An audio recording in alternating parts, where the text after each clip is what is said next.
¿cómo están? Espero que todos estén bien por la gracia y misericordia del Señor. Vamos a seguir con Primera de Juan y vamos a seguir con los tres errores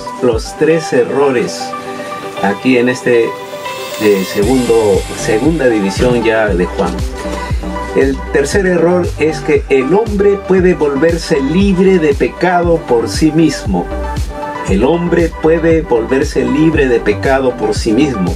Primera de Juan, capítulo 1, versículo 10. Y luego vamos a pasar al capítulo 2, versículo del 1 al 2. Vamos a leer entonces. Dice, si decimos que no hemos pecado, le hacemos a él mentiroso, y su palabra no está en nosotros. Hijitos míos, estas cosas os escribo para que no pequéis. Y si alguno hubiere pecado, abogado tenemos para con el Padre, a Jesucristo el justo. Y Él es la propiciación por nuestros pecados, y no solamente por los nuestros, sino también por los de todo el mundo. Esta es la palabra del Señor. A manera de introducción, quiero decirles que el pecado es algo terrible. Lo vemos a través de los titulares de las noticias que nos llegan todos los días. Asesinatos, asaltos, fraudes, engaños, mentiras, decepciones, adulterio, divorcios, peleas, guerras, mutilaciones. El pecado es tan corrupto y común que cada pecado concebible se ve o se escucha de una forma u otra prácticamente todos los días. El pecado es parte de la vida humana. Esto es tan así que rara vez le prestamos atención, a menos que algún crimen muy grave tenga relación con nuestras vidas y familias.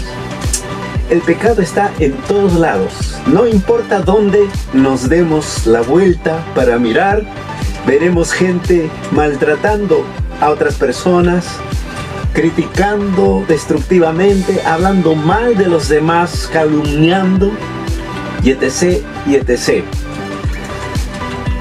Los esposos y las esposas que viven juntos, pero sin amor verdadero. Sencillamente están juntos viviendo una vida fría y agrediéndose el uno al otro. Vemos toda clase de egoísmo en niños y trabajadores. Vemos mentiras, engaños, robos, estafas, toda clase de inmoralidad sexual. Vemos quienes se visten con ropas indecorosas, ajustadas, exponiendo casi todo, partes del cuerpo para llamar la atención. Y luego vemos toda clase de promiscuidad y violaciones, asaltos y asesinatos. La lista de pecados y bajezas en la vida de todo ser humano podría llenar un libro entero, Pero el punto es el siguiente. Algunos dicen que no han pecado, a pesar de todo el pecado del mundo. Todo el pecado que envuelve y engloba la vida y la sociedad. Algunas personas dicen que pueden volverse justos por sí mismos. Dicen que pueden volverse tan justos que Dios aprobará su comportamiento, que Dios lo aceptará por su propia justicia y ausencia de pecado. Dicen que no necesitan un salvador, pueden salvarse a ellos mismos. Dicen que el Hijo de Dios no necesita morir por los pecados de las personas o del hombre. ¿Por qué? Porque el hombre puede volverse justo y libre de pecado por sí mismo. Justo y libre de pecado para ser aceptable ante Dios. Este es el tema del presente pasaje que vamos a estudiar. Entonces, existen aquellos que se oponen.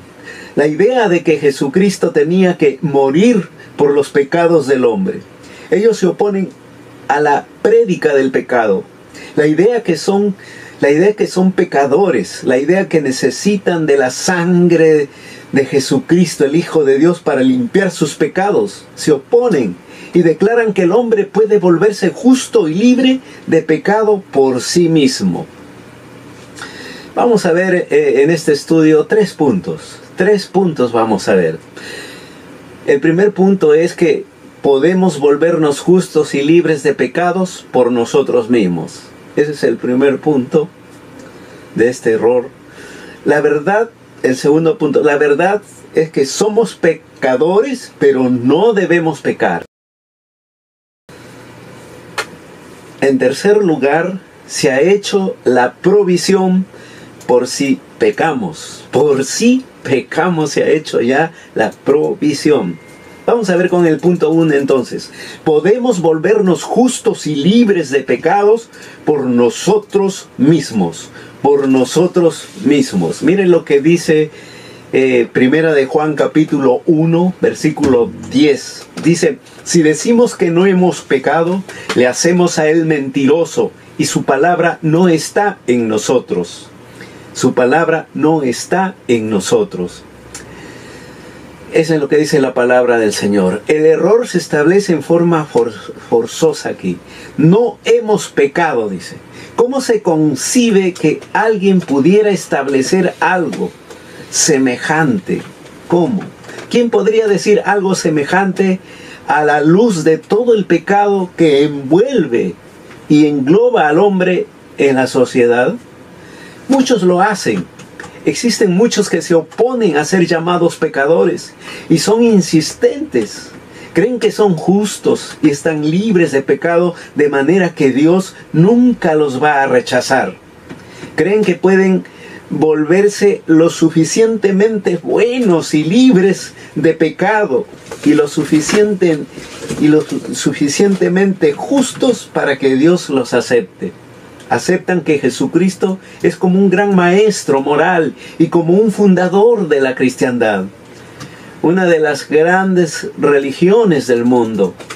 El fundador de una de las religiones más grandes del mundo. Y dicen ser cristianos que siguen las enseñanzas de Jesucristo. Pero ¿saben qué? Rechazan su deidad. El hecho de que Él es el Hijo de Dios quien tuvo que morir por los pecados del mundo. Miran la muerte de Jesucristo como la muerte de un mártir, como cualquier mártir.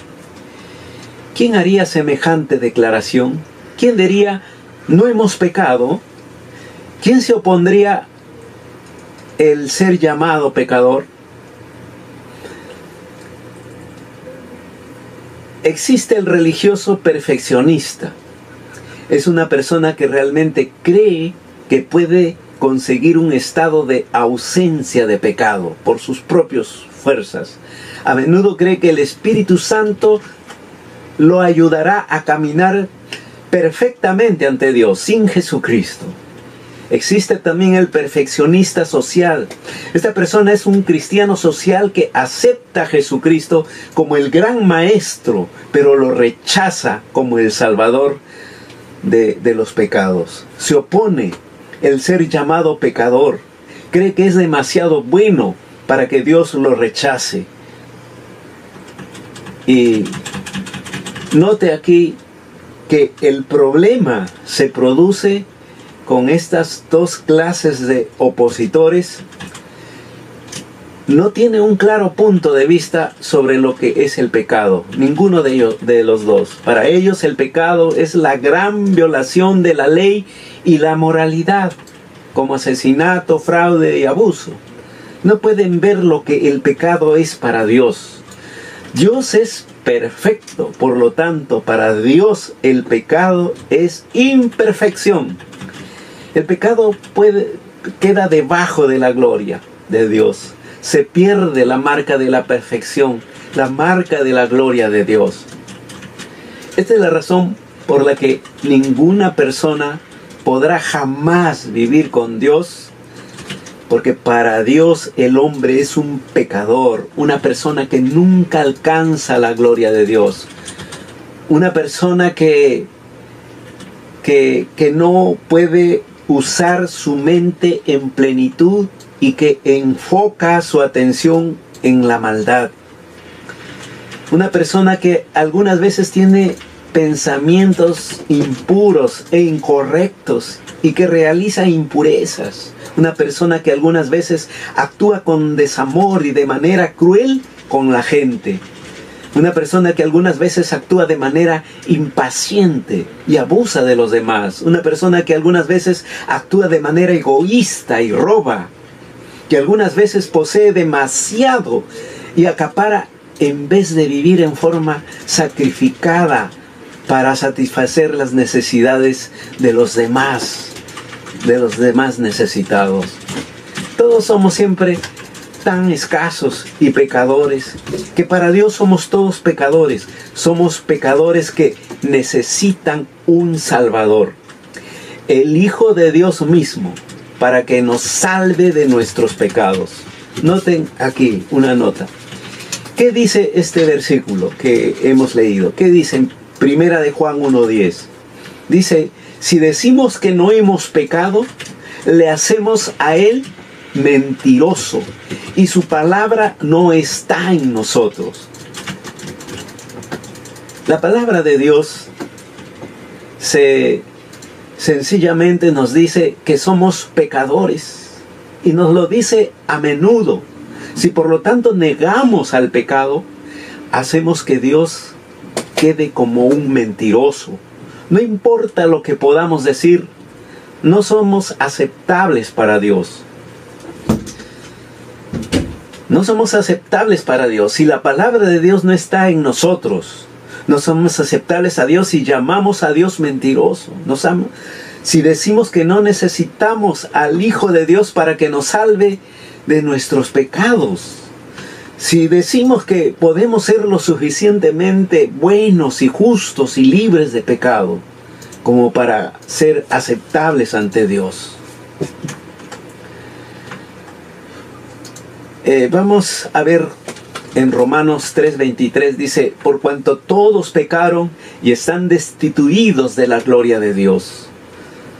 Están destituidos de la gloria de Dios. Tito 3:3 dice, porque nosotros también éramos en otro tiempo insensatos, rebeldes, extraviados, esclavos de concupiscencias y de deleites diversos, viviendo en malicia y envidia, aborrecibles y aborreciéndonos unos a otros. Es lo que dice la palabra del Señor. En Eclesiastés 7:20 dice, ciertamente no hay hombre justo en la tierra que haga el bien y nunca peque. No hay ningún hombre. Salmo 53, versículo 3 dice, cada uno se había vuelto atrás, todos se habían corrompido, no hay quien haga lo bueno, no hay ni aún uno, no hay ni aún uno. Eso es lo que dice la palabra del Señor. Isaías 53:6 dice, todos nosotros nos descarríamos como ovejas, cada cual se apartó por su camino, mas Jehová cargó en él el pecado de todos nosotros. El pecado de todos nosotros. Amén. Es el primer punto. El segundo punto es que la verdad, somos pecadores, pero no debemos pecar. Somos pecadores, pero no debemos pecar. Este es el segundo punto. Primera de Juan 1:10 dice, si decimos que no hemos pecado, le hacemos a él mentiroso y su palabra no está en nosotros. La verdad es que somos pecadores, pero no debemos pecar. Esta es una tierna exhortación. Juan se dirige a los creyentes diciendo, mis pequeños niños son muy, pero muy queridos para él. Él era su pastor, su padre espiritual, y ellos eran sus niños espirituales, los que estaban bajo su cuidado y protección. Él los amaba con el amor de un padre fuerte y protector.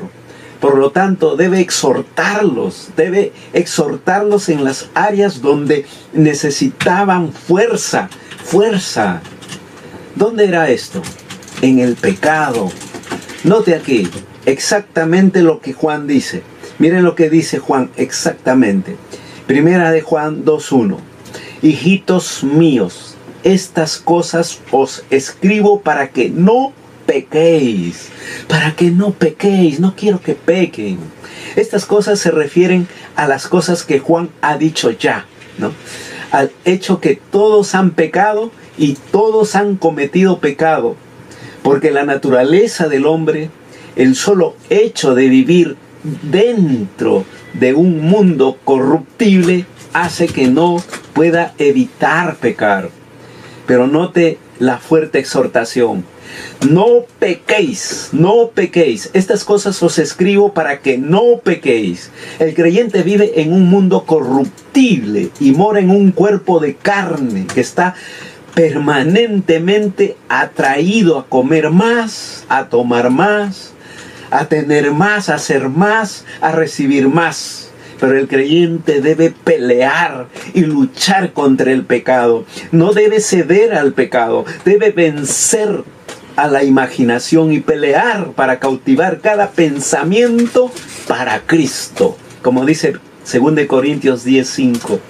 Derribando argumentos y toda altivez que se levanta contra el conocimiento de Dios y llevando cautivo todo pensamiento a la obediencia a Cristo. Todo pensamiento a la obediencia a Cristo. Debe hacer todo lo posible para volverse más y más como Cristo y para ser un testigo cada vez más fuerte de la justicia en el mundo. Nunca alcanzará la perfección, nunca dejará de ser pecador en la medida que esté dentro de la carne y en este mundo corruptible. Pero debe pelear para hacer lo mejor que pueda. Debe ser lo más justo posible y debe ganar confianza. Debe crecer en justicia. El creyente debe volverse cada vez más como Cristo mientras esté aquí en la tierra. Aquí hay un pensamiento. Los creyentes deben probar que son sinceros cuando vienen a Cristo para el perdón de sus pecados. Cristo no tiene paciencia con la hipocresía y no tiene espacio para el compromiso a medias. Puede mirar nuestras vidas y saber si lo amamos o no, si somos sinceros con Él o no. Él puede observar nuestra lucha contra el pecado y decir si realmente deseamos seguirlo a Él o no. El creyente genuino y verdadero pelea contra el pecado, pelea y lucha la batalla contra el pecado con cada pizca de energía que tiene.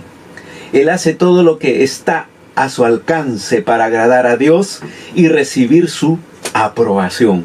Recibir su aprobación, la aprobación del Señor. Miren lo que dice Isaías 1:16. Lavaos y limpiaos, quitad la iniquidad de vuestras obras de delante de mis ojos. Dejad de hacer lo malo, dejad de hacer lo malo. Juan, el Evangelio de San Juan 5:14 dice, después le halló Jesús en el templo y le dijo, mira, has sido sanado. No peques más para que no te venga alguna cosa peor.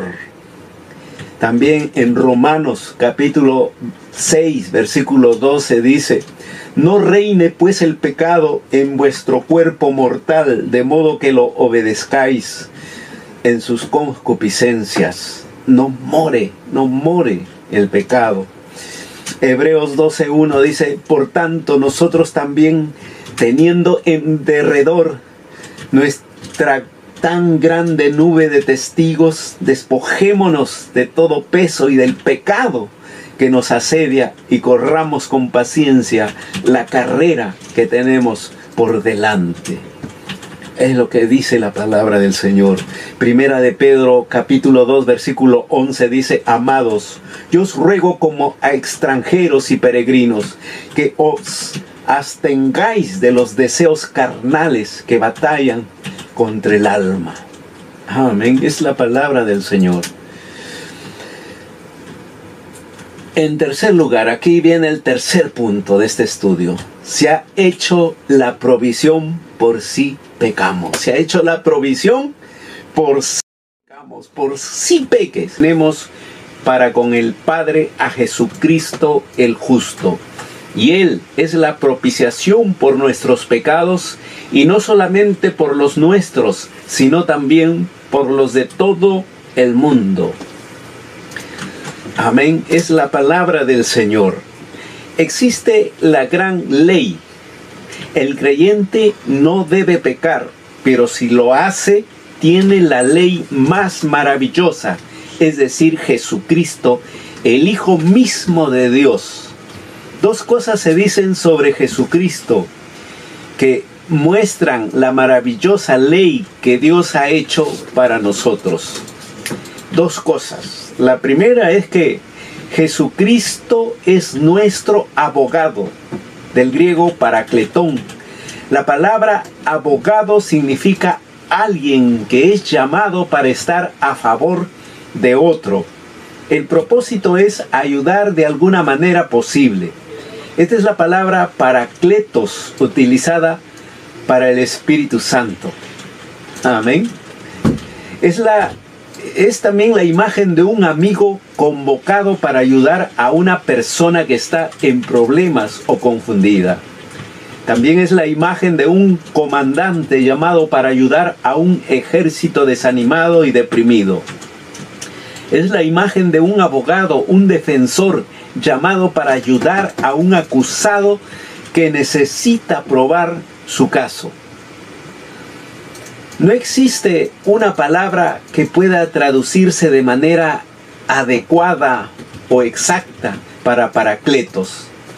La palabra que probablemente se acerca más es sencillamente, ¿saben qué? Ayudante, ayudante. El pecado ocasiona que el creyente sea desanimado o confundido, desalentado y deprimido. El pecado separa al creyente de Dios y lo hace culpable de transgresión y de merecer la condena y el castigo. Pero Jesucristo es el defensor del creyente. Jesucristo se para ante Dios y le ruega por el caso del creyente.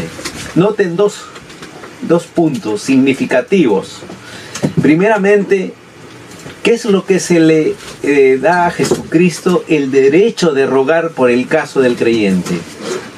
Note exactamente lo que dice el versículo. Jesucristo es el único justo, es el Hijo de Dios que vino a la tierra como hombre y vivió una vida sin pecado. Él es el único que aseguró la justicia ideal y perfecta para el hombre. Por lo tanto, Jesucristo es la única persona que tiene el derecho de pararse ante Dios. ¿Por qué? Porque Dios es perfecto y solamente una persona perfecta puede permanecer en la presencia de Dios.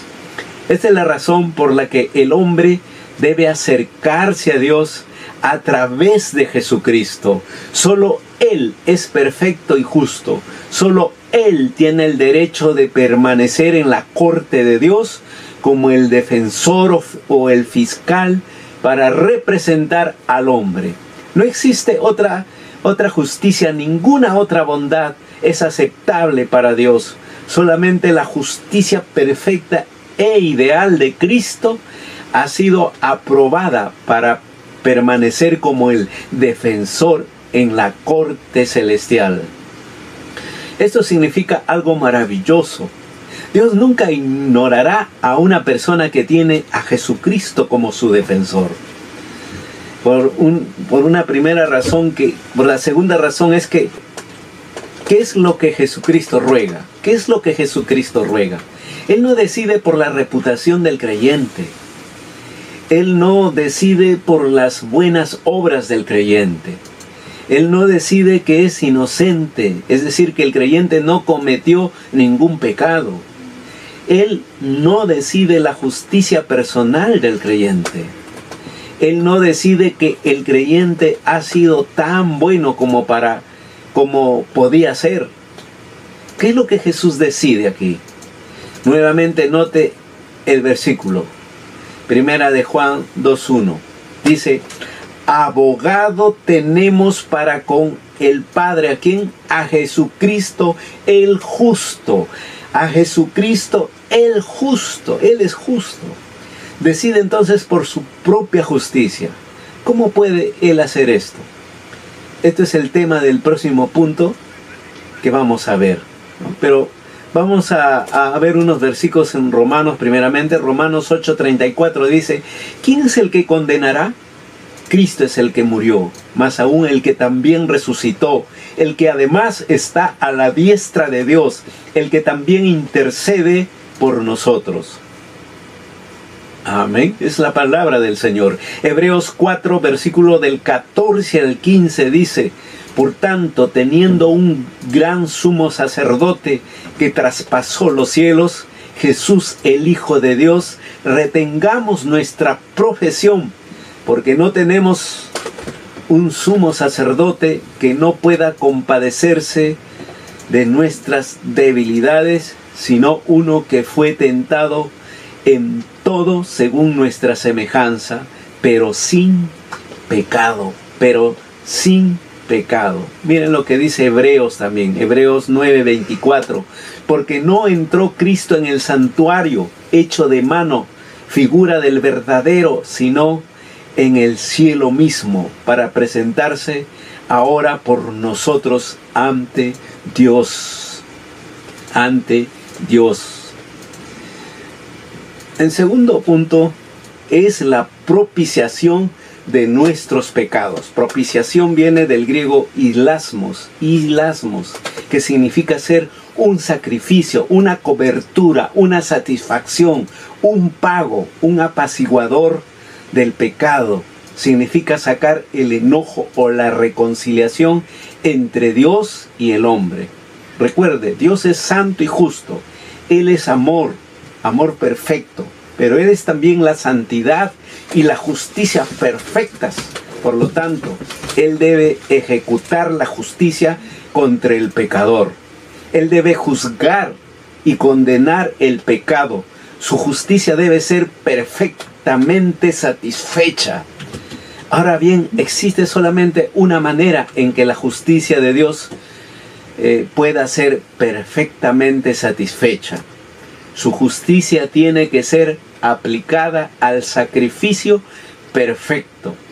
Si existiera el hombre perfecto e ideal, entonces tal hombre podría aceptar la culpa y el castigo por el pecado. El hombre perfecto podría avanzar y cargar el castigo por el pecado y satisfacer la justicia de Dios. Este es el glorioso evangelio, el amor maravilloso y la ley de Dios, que Jesucristo es el hombre perfecto e ideal. Por lo tanto, Él sacrificó su vida por el hombre y su sacrificio cubrió a todos los hombres como hombre ideal. Jesucristo aceptó la culpa y el castigo del pecado para todos los hombres.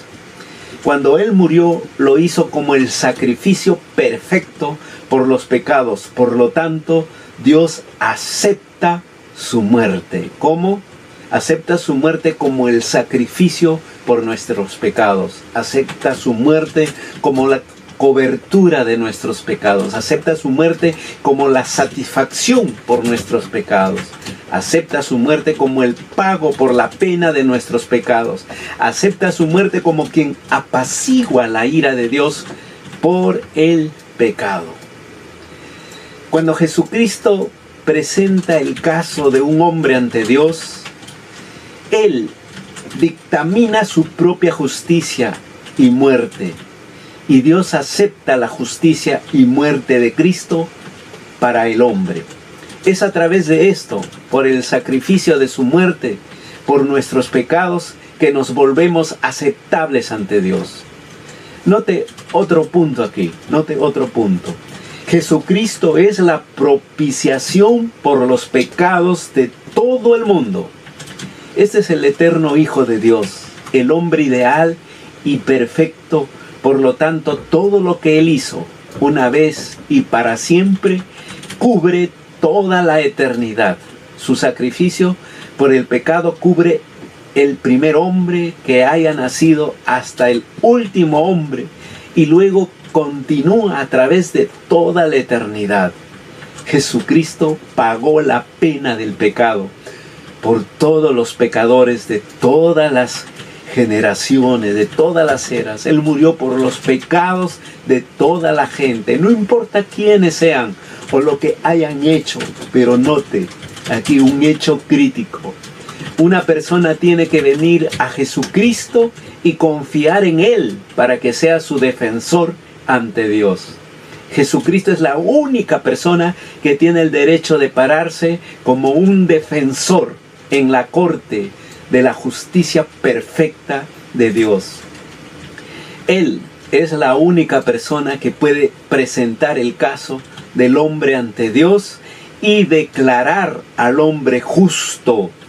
Por lo tanto, una persona no está cubierta por la defensa de Cristo a menos que venga a Cristo y Él lo represente ante Dios. Miren lo que dice 1 Juan 2 del 1 al 2.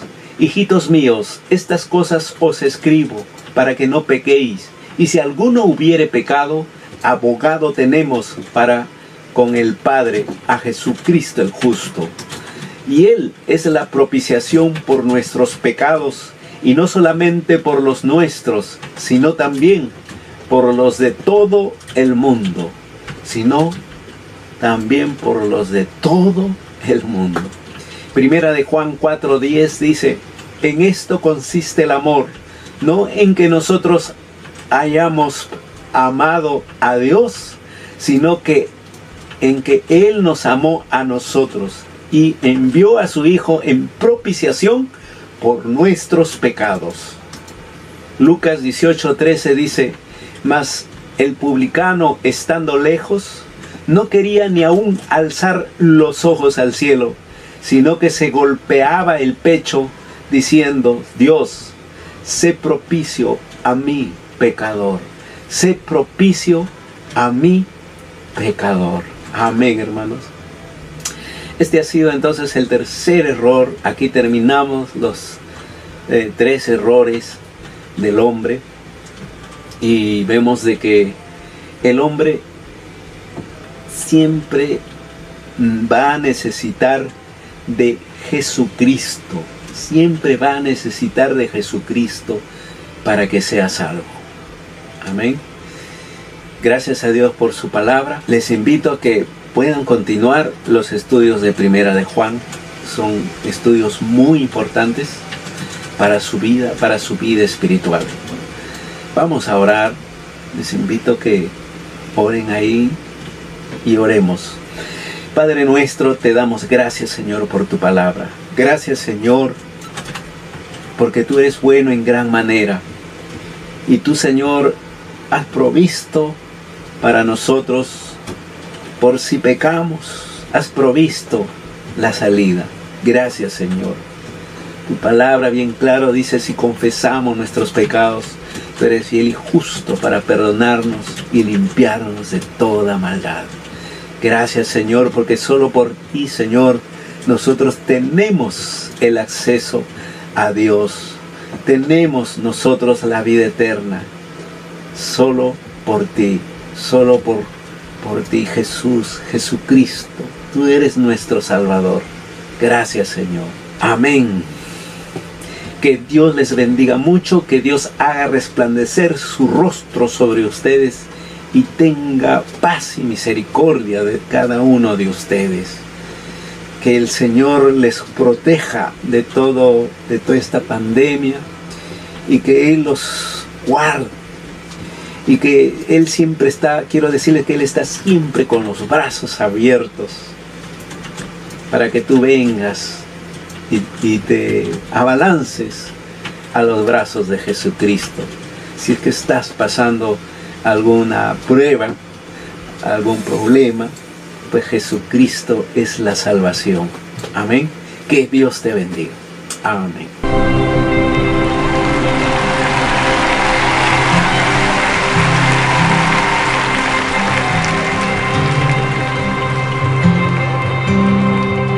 Creo